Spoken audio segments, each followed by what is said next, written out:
Bonjour bien-aimé. Bonjour. Moi je voulais poser une question. Qu'est-ce que c'est l'action de grâce? Quand on est à l'église, faites des actions de grâce. J'aimerais bien savoir le fond et puis qu'est-ce que ça veut dire. Merci. On dit quoi? Ouh. On t'a dit ça où? À Abidjan ou ça on t'a dit ça? Ici, on t'a arnaqué.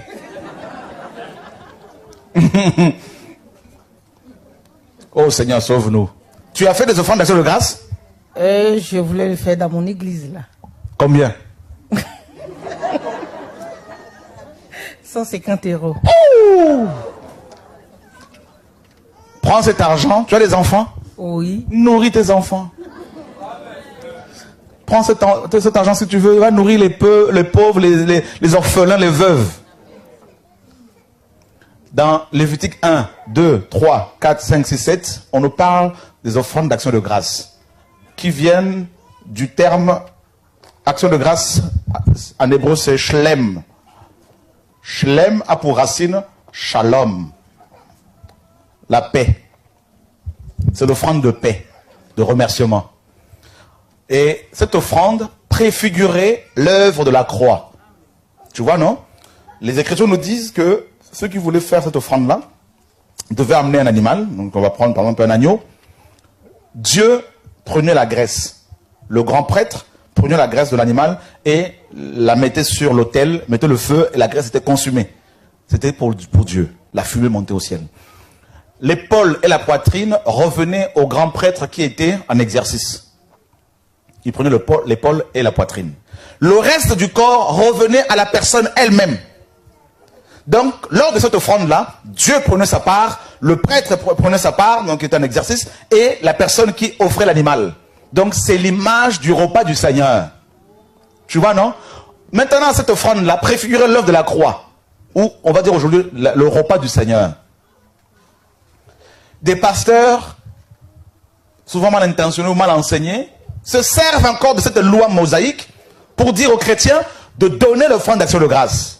À qui? À eux. Aucun pasteur dans la Bible n'a pris l'offrande d'action de grâce. Et d'ailleurs, cette offrande-là était offerte au Seigneur parce que les Hébreux reconnaissaient que Dieu est la source, pas était, parce qu'il est toujours la source, de leur bien, de leur bonheur. Maintenant, des pasteurs vous disent que si vous avez un diplôme, il faut faire une offrande d'action de grâce au pasteur. Vous vous mariez, offrande d'action de grâce. Toutes les belles choses qui vous arrivent dans la vie, il faut leur faire une offrande d'action de grâce. C'est comme si c'est eux qui vous bénissent.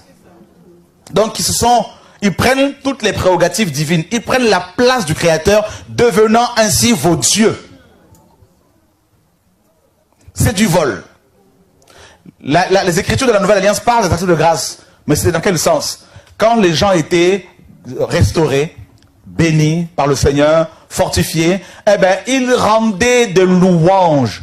Aujourd'hui, les offrandes d'action de grâce sont des prières de remerciement. Ce n'est plus l'argent, ni les offrandes. Tout ça, c'est fini. Voilà. Donc, c'est du vol. Dans 2 Corinthiens chapitre 8 et chapitre 9, les chrétiens de la Judée ont rendu des actions de grâce au Seigneur, c'est-à-dire remercier Dieu par la prière, parce que les chrétiens, n'est-ce pas, de Thessalonique avaient fait des dons, leur avaient fait des dons, à cause des combats qu'ils avaient, ils avaient beaucoup de souffrance, il y avait beaucoup de pauvreté chez eux. Donc des chrétiens étrangers, des pays étrangers avaient fait des offrandes aux chrétiens d'origine juive. Et quand les chrétiens d'origine juive ont pris ce don matériel, ils ont béni Dieu, ils ont rendu des actions de grâce par la prière, et non par des dons financiers, matériels, tout ça. C'est complètement... c'est une fausse doctrine en fait. Donc ma soeur, tu te rends compte, les 150 € là, si toi, tu dois donner... Ouais, le nombre que nous sommes ici. Si maintenant, il y a un pasteur ici, il prend la dîme de tout le monde ici. Imaginez combien je me fais. Si on prend juste ici, là, si tout le monde travaille, si tout le monde donne 50 € par mois, vous vous imaginez? 1, 2, 3, 4, 5, 6, 7, 8, 9, 10, 11, 12, 13, 14, 15, il y a au moins 20 personnes ici. Vous multipliez 20 fois 100, ça fait combien? 2000. Imaginez. Ici, 2000. 1005. 4000 là-bas au moins. 4000 par là-bas. 4 000 ou 5 000, imaginez maintenant. Non seulement qu'ils prennent vos dîmes, parce qu'ils vous arnaquent, c'est aussi la loi qu'il ne faut pas payer, il ne faut plus payer. Ils prennent aussi les actions de grâce. Donc imagine maintenant, en plus de ta dîme, tu dois faire aussi une action de grâce parce que peut-être que tu as marié ta fille ou tu as marié ton fils, tout ça là. Action de grâce, 150 balles. Et ensuite on dit, on ne va pas voir l'homme de Dieu les mains vides.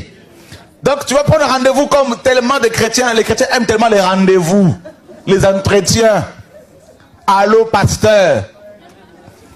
Il faut aussi venir avec une enveloppe.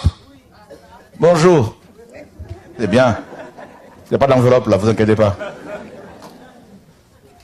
Donc, imaginez maintenant là, comment ces gens deviennent riches. Ben, c'est terrible ça.